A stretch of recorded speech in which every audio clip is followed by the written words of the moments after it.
ஆண்டவருடைய பிள்ளைகளே, இன்றைக்கு யாரோ ஒருத்தடத்துல பேசுகிறாங்க, நீங்க ஜெபம் பண்ணுங்க, பரவாயில்ல, அவங்களால வருகிற ஆதாயம் நமக்கு தேவையில்லை, அவங்களால எந்த நன்மை வந்தாலும் தேவையில்லை.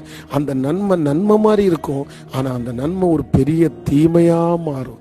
யோசேப்பை குறித்து வாசிக்கிறோம்.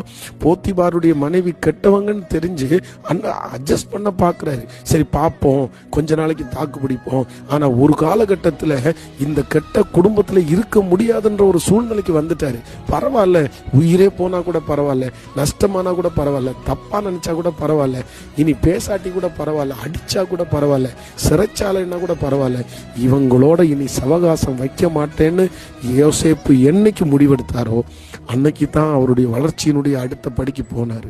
அதனால இன்றைக்கு ஆண்டவர் தான் உங்களோட பேசுறாரு.